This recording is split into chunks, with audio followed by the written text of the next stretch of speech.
My mom chose her new family over me until tragedy brought us face to face. I was 9 years old the first time I realized my mother had already left me, even though she was still standing right in front of me. It wasn't the day she packed her bags. It wasn't the day she moved into another house. It wasn't even the day she married another man. It was the day she stopped looking at me the same way. Before that, it had just been the two of us, my mom and me. We lived in a small apartment with creaky floors and thin walls, the kind where you could hear the neighbors argue at night and smell their dinners through the vents. We didn't have much, but we laughed a lot. She used to brush my hair every morning before school, humming softly, always the same tune. She called me her little miracle. She said I was the reason she kept going. Back then, I believed her. Then she met him. His name was Robert. He had a loud laugh, clean shoes, and a truck that looked too big for our narrow street. He brought flowers the first time he came over, chocolate for my mom, a toy car for me. I remember thinking he was nice. I remember wanting him to like me. At first, everything felt like an upgrade. Nicer dinners, weekend trips, new clothes. My mom smiled more, but somehow not at me. Slowly, things shifted. Conversations stopped when I entered the room. Decisions were made without asking me. My mom stopped brushing my hair in the mornings. She said we were always late now. She stopped humming. Then Robert's kids started coming around. 2 of them, a boy and a girl, loud, confident, always fighting over the TV. They had their own rooms at their dad's house. They had routines, inside jokes, a family that already existed. And I didn't fit. When my mom moved into Robert's house, she told me it was a fresh start. Bigger place, better neighborhood, a real family home. I remember standing in the doorway of my new room. It was smaller than the others. No posters, no shelves, just a bed and a dresser. "This will do for now," she said, already turning away. That was the first time I felt invisible. At dinner, Robert talked. His kids talked. My mom listened to them closely, laughed at their stories, asked questions. When I tried to speak, I was interrupted or ignored. "Not now," she'd say. "Let them finish. We'll talk later." Later never came. Soon I learned something painful. Love had conditions. If I was quiet, I was tolerated. If I was helpful, I was praised. If I needed something, I was a problem. When Robert's daughter cried, my mom rushed to her side. When I cried, my mom sighed. "You're too sensitive," she told me once. "You need to be more understanding." Understanding of what? That I had been replaced? School became my escape. I stayed late, joined clubs, volunteered for things I didn't even enjoy just to avoid going home. Teachers thought I was responsible, mature, independent. They didn't know I was just lonely. One night, when I was 12, I overheard an argument. My mom and Robert were in the kitchen. I was supposed to be asleep. "She's not fitting in," Robert said. "She's trying," my mom replied, but her voice was tired. "My kids feel uncomfortable. This was supposed to be a fresh start." There was a long silence. Then my mom said something that never left me. "I know, I'll handle it." The next morning, she told me I would be spending more time at my aunt's house, just for a while, to give everyone space. I nodded. I didn't argue. I had already learned that fighting back only made things worse. That while turned into months. Months turned into years. I saw my mom on holidays. Sometimes. She hugged me quickly, distracted, already thinking about getting back to her real family. She asked about school, but never waited for full answers. She told me she loved me, but it sounded like something she said out of habit. By the time I was 16, I stopped expecting anything. I worked part-time, saved money, planned my escape. When I graduated high school, my mom didn't come to the ceremony. She said Robert's son had a game that day, a big one. I watched other parents cheer, cry, hug their kids. I stood alone, At 18, I moved out completely. No goodbye party, no tears, just a quiet exit. I told myself I didn't care anymore. But deep down, a part of me still hoped. Years passed.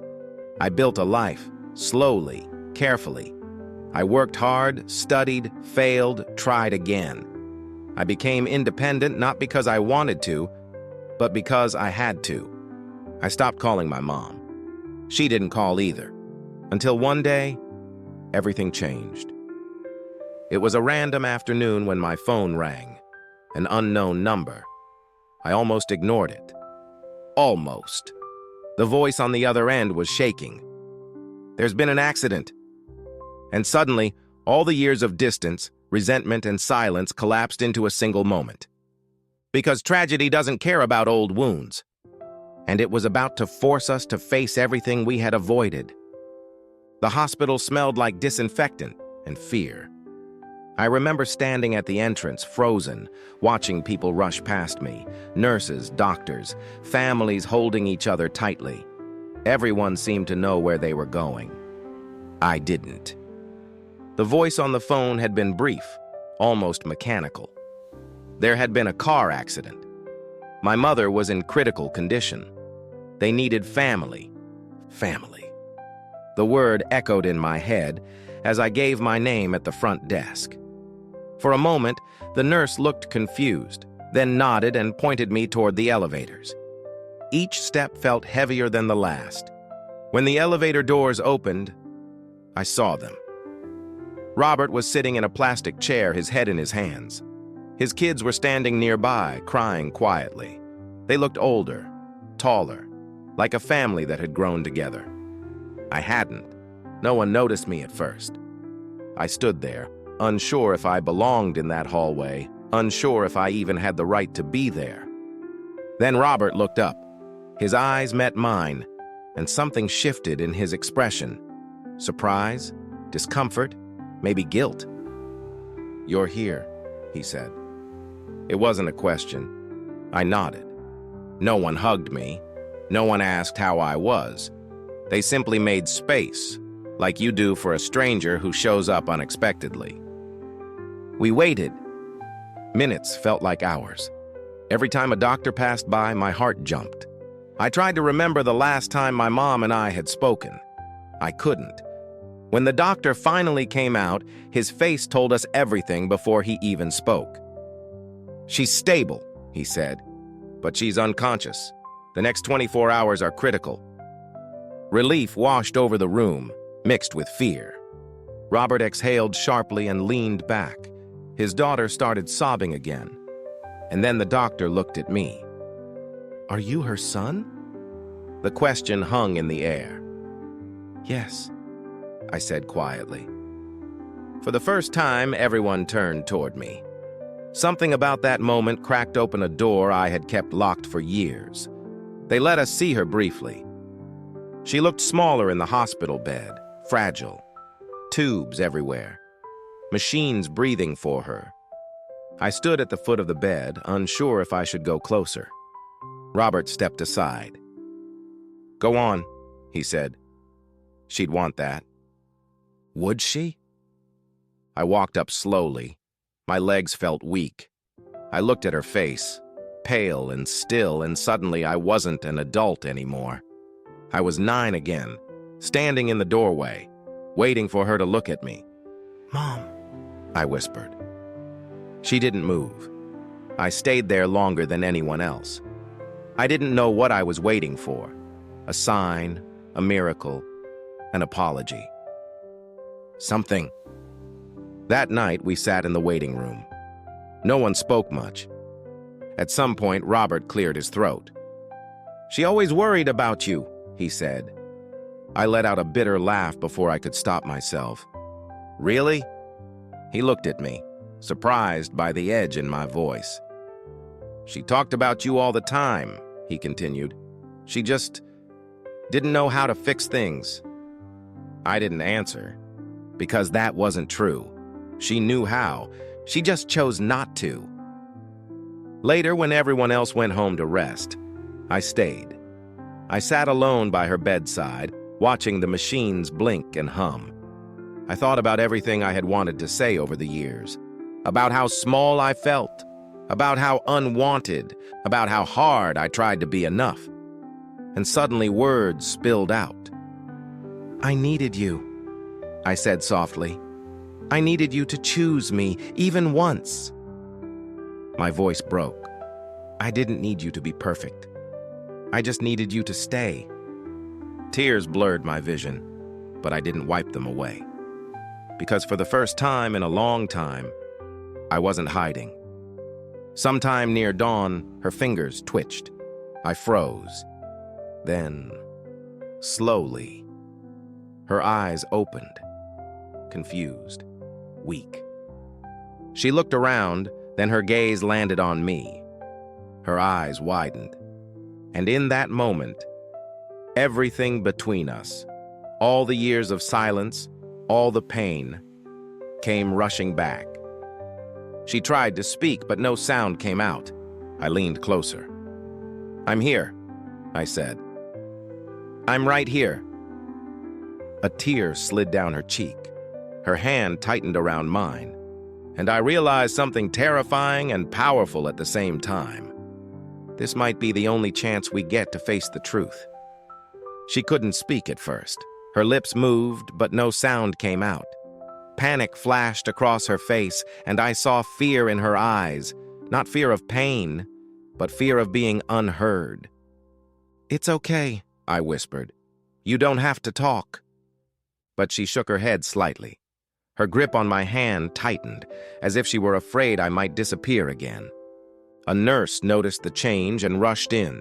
Doctors followed. They checked monitors, adjusted tubes, spoke in calm, practiced voices. "She's awake," one of them said. "That's a good sign." Good sign.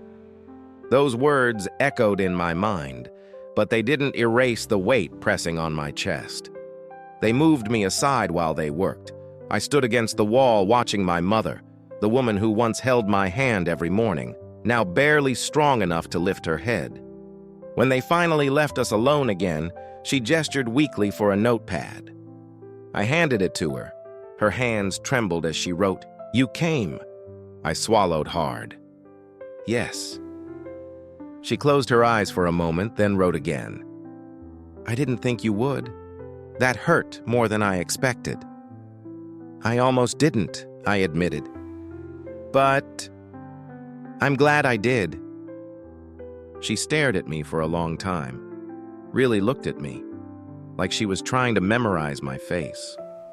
"You've grown," she wrote. "I had to," I replied. There wasn't much choice. The silence between us was thick, heavy with everything we had never said. Finally, she wrote again, "I failed you." The words were shaky, uneven. I read them twice. I had imagined this moment 1,000 times, her apology, her regret. And yet, it didn't feel like victory. It felt like grief. "I waited so long to hear that," I said quietly. "But I also stopped believing it would ever come." She squeezed her eyes shut, tears slipping free. "I thought I was doing the right thing," she wrote. "I thought giving you space would help." "Space isn't the same as abandonment," I replied. My voice wasn't angry, just honest. "I was a kid. I needed my mom." Her shoulders shook as she cried silently. "I was afraid," she wrote. "Afraid of losing everything again. Afraid of being alone." I nodded slowly. "And I was afraid of being unwanted." We sat with that truth between us. Later, Robert came in. He hesitated when he saw me sitting there, but my mom gestured for him to come closer.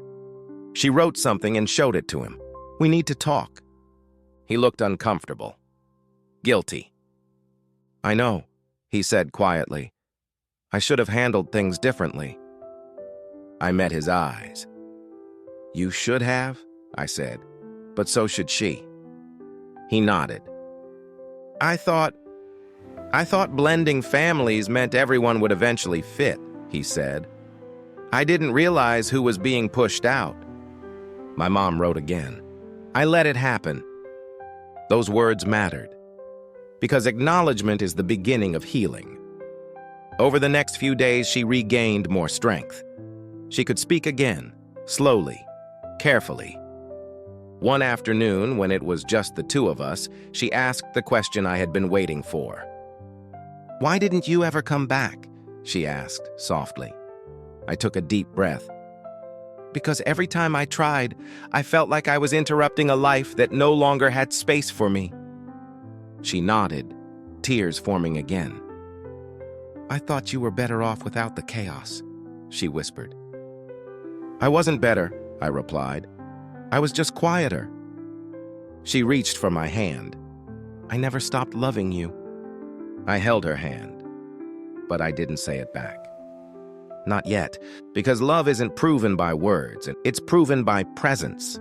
And presence had been missing for a very long time. My mother was discharged from the hospital 3 weeks later. She was weaker, slower, changed, and so was I.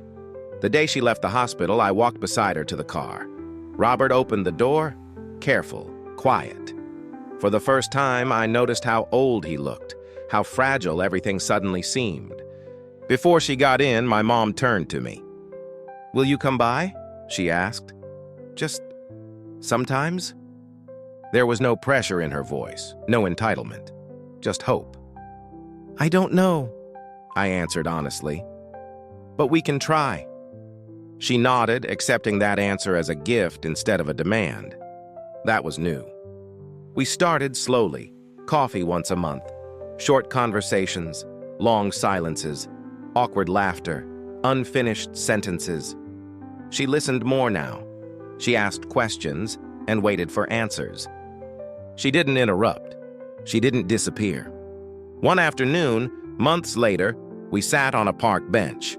The leaves were falling, and the air smelled like change. "I used to think being a good mother meant keeping peace," she said. "I didn't realize I was sacrificing you to do it." I looked at her, really looked at her. "I don't need you to be perfect," I said. "I just needed you to choose me sometimes." Tears filled her eyes. "I know," she whispered, "and I'm sorry it took tragedy for me to see what I almost lost." That sentence stayed with me, because sometimes people don't change until they're forced to face loss. Not everyone gets that chance. I didn't forget the past, but I stopped letting it define my future.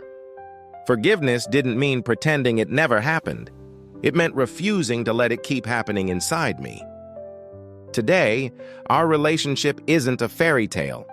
It's real, careful, honest, earned, and that's enough. Because I learned something powerful through all of this. Being chosen late still hurts, but choosing yourself first heals.